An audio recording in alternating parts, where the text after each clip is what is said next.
Hi there, YouTube. This is Sean, and for the past while I've been kind of pondering what my first video should be, and I decided to show my ammo cache.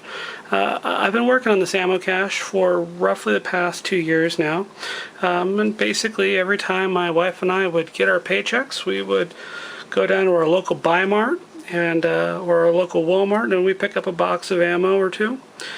And so this is my ammo cache. I'm going to show you everything I have inside of it, as well as my inventory system.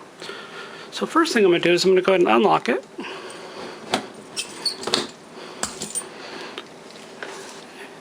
And this is my ammo cache. So I'm going to go ahead and show you all what's inside of it.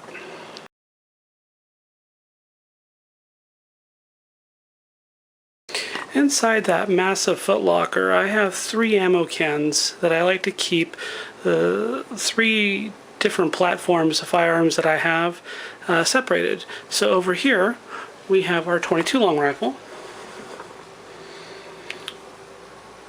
our .223 5.56, and the 9mm and the .40 Smith & Wesson.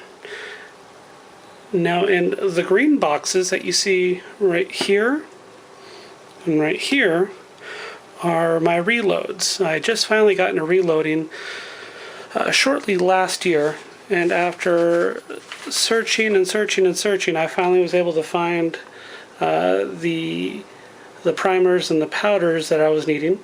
And so I've reloaded roughly about 800 rounds of .223 and about 400 rounds of 9mm.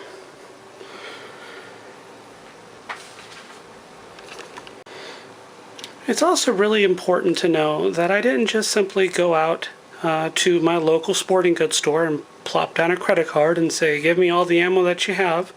This has been accumulated roughly over the past 2 years. Every paycheck, my wife and I, we like to go down to our local Buy Mart and we pick up a couple boxes here and there. Either if they've got the .22 long rifle in, I'll pick up a box of that. Or I'll pick up a few boxes of whatever .223 they've got in stock, or even the 9mm and the .40. Or if you are a 12-gauge shooter such as myself, you can go down and pick yourself up some breast cancer awareness target loads, or you can get yourself some rifled slugs or your double-aught buck.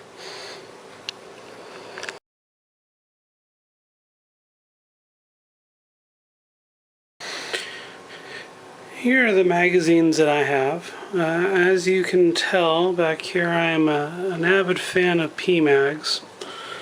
I do remember last year when all hell broke loose, we couldn't get these things for less than $60 a pop, and I only had these 3. These 3 right here. That's all that I had last year. And no matter how much I tried, I could not find anywhere for a decent price. And now that the scare has gone away, I've been picking up at least 1 or 2 a month with every paycheck. I just go down to my local gun shop, and $11 a pop will get me one of these. So I've been putting these away. I also don't mind the old school GI mags as well. Every now and then you find these things on sale.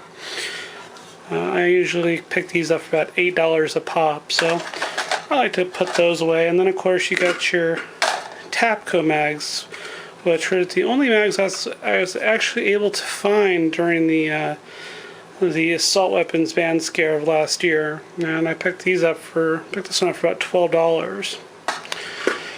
And that's for my AR mags. Now on to my Ruger 1022. I picked one of these up at a gun show for, actually it wasn't $25, I picked that for about $20. And so far it's been a pretty reliable, well put together magazine. But occasionally when my wife and I stop by Buy Mart, these ones will be on sale, and I've picked these up for about $5 to $8 a pop. I believe I picked this one up for $5, and I believe I picked that one up for $8.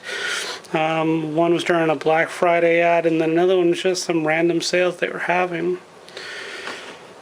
Of course, I am currently trying to build an AK from scratch. So I picked up a couple of AK mags during the scare that was going on last year. I got both of these for, I think, $15 a pop, both Tapco mags. And of course, back here we got the 2 mags I have from my Sega, which is just the standard 5-round that comes with the rifle. And then of course you have your 20-round drum. It's actually been really, really reliable, to be quite honest. And then of course, for my pistols, I try to get at least 3 pistols per weapon. 3 mags per pistol. This is for my Glock 22. Just the standard 15-round mags, and I got 1 in my Glock. This one's for the Beretta 92. I got 4 of these. 3 are standard capacity, and then 1 is the old school 10-round capacity that they had during the last assault weapons ban. And then of course my Beretta 96, I've only got 3 mags for that one as well. It's always a good idea to stock up on mags, in my opinion, because you don't know when some traitor in the White House is going to try to go off the rails and possibly try to institute another assault weapons ban. So get your mags while you can right now. Pick one up a month, or with each paycheck, just pick one up, put it away. Definitely can't hurt. Also, a big reason why I like to pick up these P mags is they're just so resilient. I've seen Such, I believe is who it was, on his YouTube page, actually ran these things over with a vehicle and dropped them and abused them, and they still work really, really, really well. And the reason why I want to have so many like this is in case that there is another assault weapons ban, I'll have a good amount of mags just in case, and that way, as time progresses and these things do wear out, I'll be able to salvage good pieces out of them, and possibly put together more mags down the road. So it's always good to have just a nice little stockpile of them.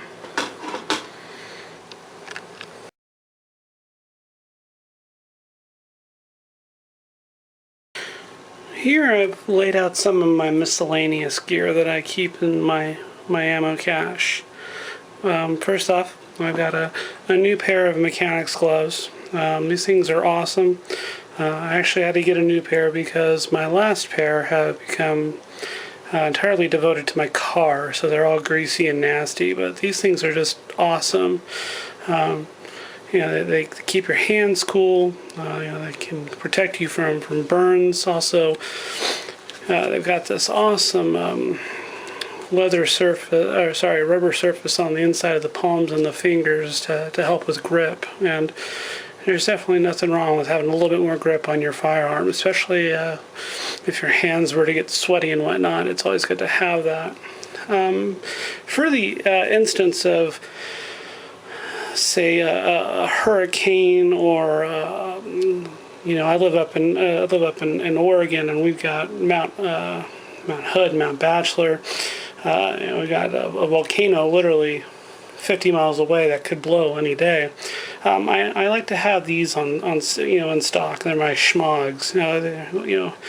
They're big, so they can do a variety of different things, such as face coverings to keep soot and debris out of your lungs.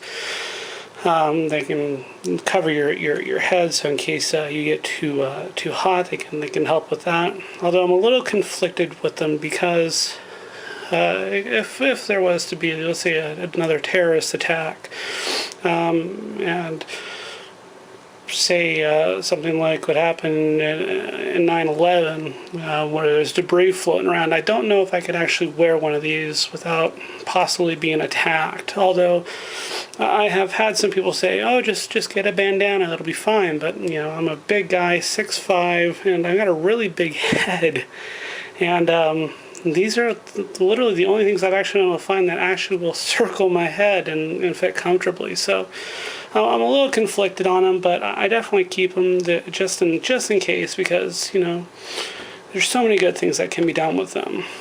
I've also got a multi-tool. This one's the Gerber. When my wife got back from her deployment, she let me have this because she didn't need it anymore, and she hardly ever used it. So, it's got your basic screwdriver, pliers, saw, wire cutters, you name it. So it's always good to have something like that in stock. I've also got this awesome Glock knife I picked up at a gun show. I picked it up for 20 bucks, and it's got a nice hard plastic case. It will click onto a belt and stay on. The steel is actually really, really good. It holds on to an edge pretty well, which I've been pretty impressed with. Haven't really had much of a chance to really test it or put it through any paces, but I keep it in the cache just in case. Also, it's always good to have something like this in your weapons cache just in case. It's made by Benchmade. It's a multi-tool. It's for cutting seat belts, breaking windows. So it's always good to have something like that. And then, of course, for non-lethal. Non-lethal is really important in case of like a riot or a shit hits the fan type situation, because we're not all gonna run out in the streets like commandos and just shoot people and kill them, because that's silly, so for just in case there's a situation that needs less than lethal, pepper spray is really good to have. It's usually pretty cheap. It stores for quite a while, and a little bit can go a long way. It really can. I remember back when I used to work security, we would just spray a little bit, during a situation, and it would literally shut down a good 15 square foot area. So it's pretty good to have that. And then, of course, I've got two of these 36-inch telescopic stainless steel batons. I've got two of them, one for me, one for my wife, just in case it was needed. That these have actually saved me a couple times when I worked security. It stopped a group of gang members from actually jumping me one night. It really did help. So that's always good to have. And the last thing I've got in my cache is this awesome Gerber machete. So you can't go wrong with a good machete, and it holds a pretty good edge. I actually chopped up an old Christmas tree that we had to dispose of one year with it. It's got this awesome saw back, a good rubberized grip, and it comes with this awesome sheath that you can put on your belt in case you actually needed to use this for some sort of weird situation like bugging out or something, which I think is silly. But having a good machete can definitely help in a situation where egress is not possible due to debris or whatnot. So this is my miscellaneous gear.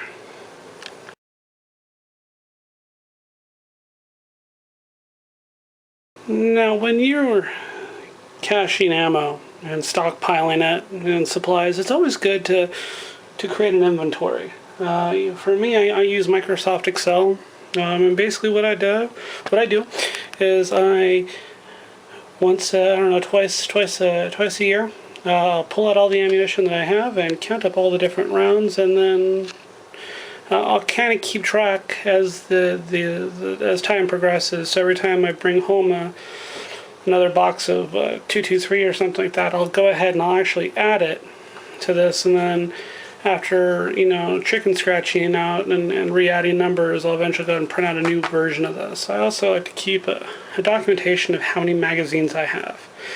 It's really important to keep track, because not only is this your cache supposed to be a insurance policy, if you will, but it's also good to know, just in case if you have roommates or something like that, you can kind of notice if ammunition starts to go missing, or magazines start going missing, or different different tools that you have start going missing. So it's always good to just